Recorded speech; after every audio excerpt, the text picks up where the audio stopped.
Hello my dear friend, welcome to my YouTube channel.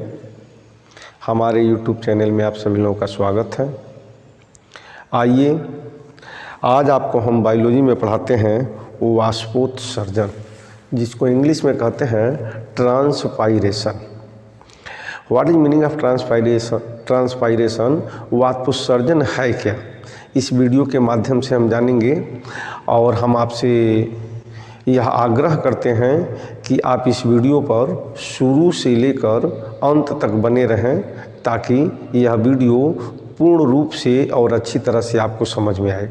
तो आइए हम चलते हैं ट्रांसपायरेशन की तरफ, वाष्पोत्सर्जन की तरफ। हम खूब अच्छी तरह से जानते हैं कि पौधे अपने जड़ों द्वारा जल का अवशोषण करते हैं, अपने मूल रूपों द्वारा, जड़ द्वारा पानी का, जल का अवशोषण करते हैं। यानी पौधे जड़ों द्वारा पानी का अवशोषण करते हैं और इस जल की कुछ मात्रा ही उस प्रकाश संश्लेषण की क्रिया में काम आती है और बाकी पानी वाष्प बन के उड़ जाता है, वापस चला जाता, मतलब वायुमंडल में चला जाता है। इसी क्रिया को ही हम वाष्पोत्सर्जन करते हैं। तो इस प्रकार हम कह सकते हैं कि पौधे के वायवीय भागों से पानी का वाष्प बन के उड़ना वाष्पोत्सर्जन कहलाता है। यानी जो बेकार पानी है, पौधे हैं, जैसे हम मानते हैं ये पौधे हैं और ये जड़ है और ये आप पौधे देख रहे हैं, तो इस पौधे में ये पानी का अवशोषण जड़ों के माध्यम से होता ही रहता है।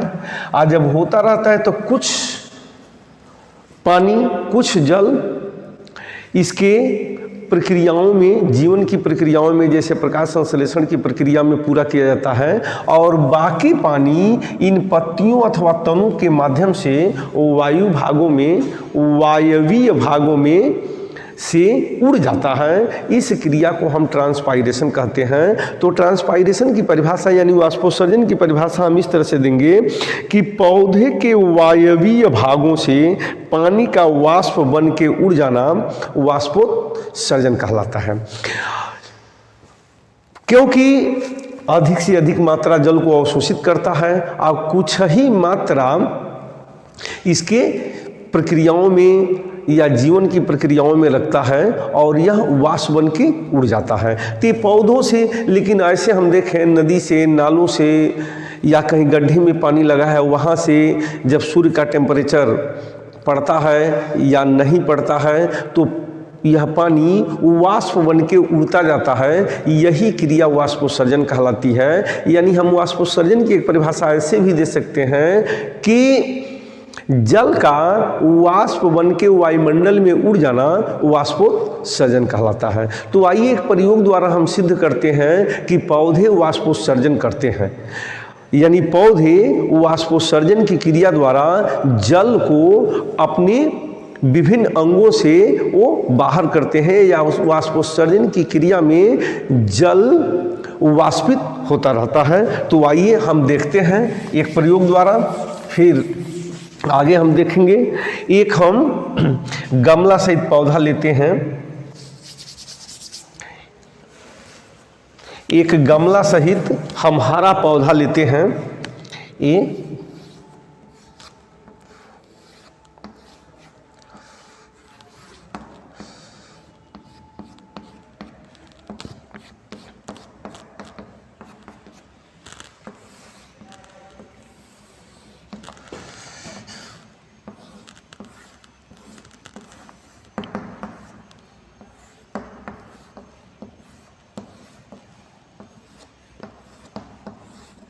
देखेंगे ये पत्तियां हैं और हम गमला सहित एक हरा पौधा लेते हैं और लेकर एक शीशे का प्लेट, कांच का प्लेट अथवा एक तस्तरी लेते हैं और इस पर इसको रख देते हैं और कांच के प्लेट को कांच के जार से हम ऐसे ढक देते हैं। एक हरा पौधा लेते हैं गमले सहित, और उसको क्या करते हैं, एक शीशे के प्लेट लेते हैं और उस प्लेट पर इसको रख देते हैं और एक शीशे का जार लेते हैं और इस शीशे के जार से इसको हम ढक देते हैं और इस प्रयोग को हम सूर्य के प्रकाश में रख देते हैं। ये आपका सूर्य का प्रकाश, ये सन है, सूर्य का प्रकाश है, सनलाइट। यहाँ इसको हम सूर्य के प्रकाश में रख देते हैं और रखकर कुछ घंटे तक, कुछ घंटों तक इसे हम छोड़ देते हैं। तो चूंकि सूर्य के प्रकाश में ऊष्मा है, ऊर्जा है और टेम्परेचर भी है, हम जानते हैं ये सूर्य है आपका, इसके सूर्य के प्रकाश में यहाँ पर लिख देंगे सूर्य का प्रकाश, सूर्य का प्रकाश, ऊष्मा है, ऊर्जा है, ताप है। तो पौधे से ये जल, पौधे के विभिन्न भागों से जल अब वाष्पित होता रहता है और वाष्पोत्सर्जन की क्रिया होती रहती है। लेकिन चूंकि एक कांच के जार से ढका हुआ है, इसलिए यह जल वायुमंडल में न जाके इसके पेंदी पे, इस तरह से इसके बाहरी दीवारों पे ऐसे रुक जाता है, इस तरह से बाहरी दीवारों पर रुक जाता है। और जब हम निरीक्षण करते हैं तो हम देखते हैं कि यह जल इस कांच के जो दीवार है, देख रहे हैं आंतरिक की दीवारें हैं, यानी कांच के नीचे की जो सतह की दीवारें हैं, इस पर जल की बूंदें दिखाई देती है, जिससे यह सिद्ध होता है कि पौधे वाष्पोत्सर्जन की क्रिया करते हैं और उसमें जल को बाहर निकालते हैं। ये है आपका ट्रांसपायरेशन, वाष्पोत्सर्जन की क्रिया। तो वाष्पोत्सर्जन पौधों के वायुवीय भागों से पानी का वाष्प बन के उड़ना वाष्पोत्सर्जन कहलाता है। और इस प्रयोग के माध्यम से हम आपको सिद्ध भी कर दिए कि पौधे वाष्पोत्सर्जन की क्रिया करते हैं और उसमें क्या करते हैं कि पानी को वाष्पित करते रहते हैं। आइए अब हम देखते हैं हमारे दैनिक जीवन में वाष्पोत्सर्जन का क्या महत्व है। तो हम देखेंगे कि हमारे दैनिक जीवन में वाष्पोत्सर्जन का क्या महत्व है। यह देखिए, आइए अब इसके महत्व की तरफ।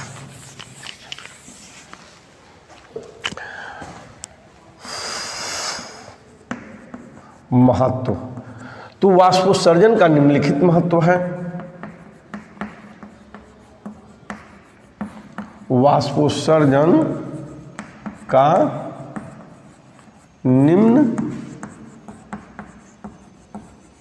लिखित महत्व है। अब देखिए क्या महत्व है हमारे दैनिक जीवन में वाष्पोत्सर्जन का। पहला महत्व यह है कि पौधों अतिरिक्त जल का निस्तारण, पौधों द्वारा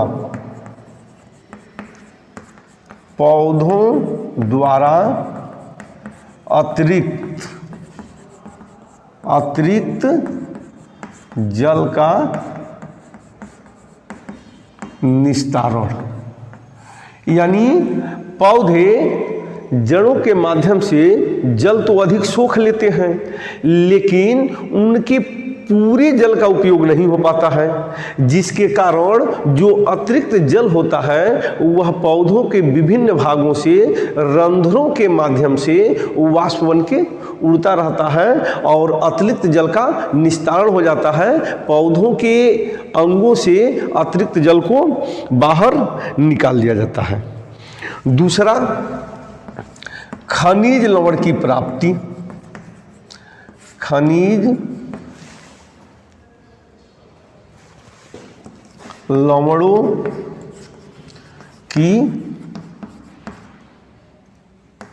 प्राप्ति, ध्यान देंगे हम खूब अच्छी तरह से जानते हैं कि पौधे प्रकाश संश्लेषण की अभिक्रिया में जल, सूर्य का प्रकाश, क्लोरोफिल और खनिज लवण इत्यादि, कार्बन डाइऑक्साइड इत्यादि का निर्माण करते हैं।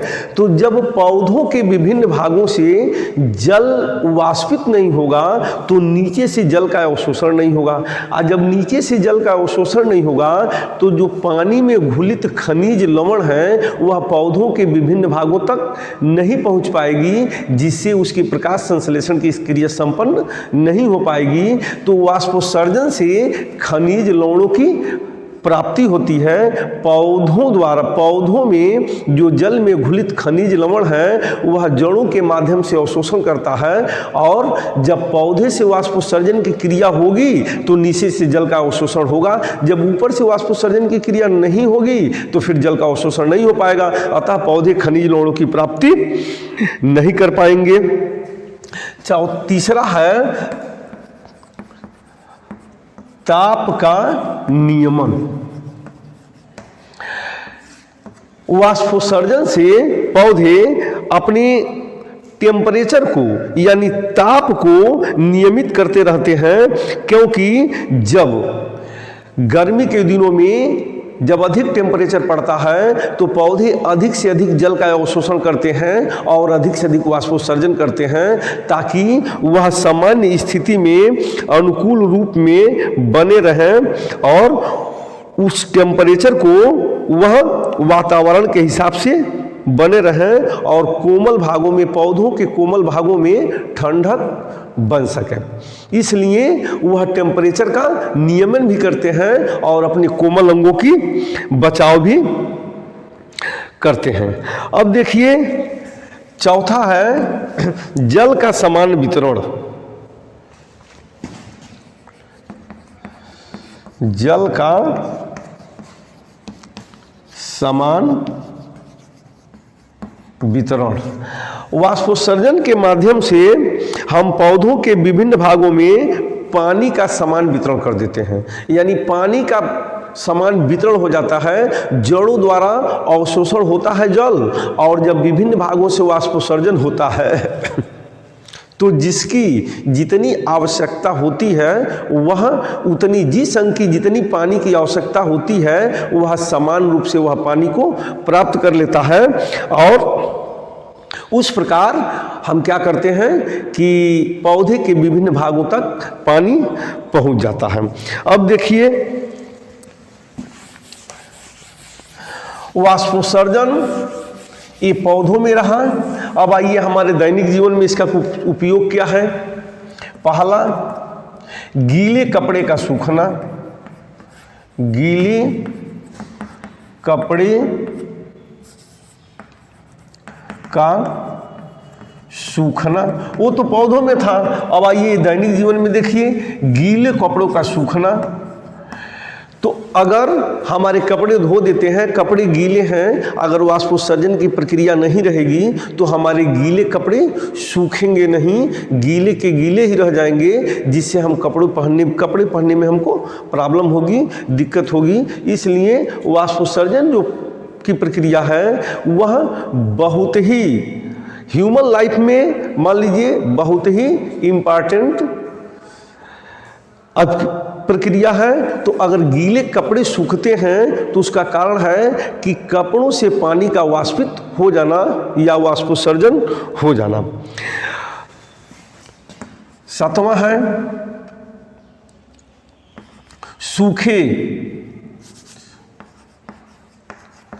सूखे मेवे बनाना। कुछ फल ऐसे हैं जिसको हम सूखे रूप से उपयोग करते हैं, जैसे मान लीजिए छुहाड़ा है, गड़ी है, तो इनको सूखे रूप से उपयोग करते हैं ज़्यादा। तो हम उस सूखे मेवे को बनाने के लिए हम क्या करते हैं कि उन फलों को कच्चे तोड़ के और हम धूप में डाल देते हैं और उनसे पानी की अधिक से अधिक मात्रा वाष्पित होती रहती है। और एक निश्चित मात्रा तक जब पानी वाष्पित हो जाती है, निश्चित मात्रा तक पानी वाष्पित हो जाती है तो ये ड्राई फ्रूट बन जाते हैं, सूखे मेवे बन जाते हैं और उसका हम उपयोग करते हैं। इस तरह से अभी तमाम सारे उपयोग हैं। जैसे हम कपड़े घर धोते हैं तो घर के फर्श सूख जाते हैं, कारण इसका यह है कि पानी वहाँ से वाष्पित हो जाता है फर्श से और फर्श सूख जाता है।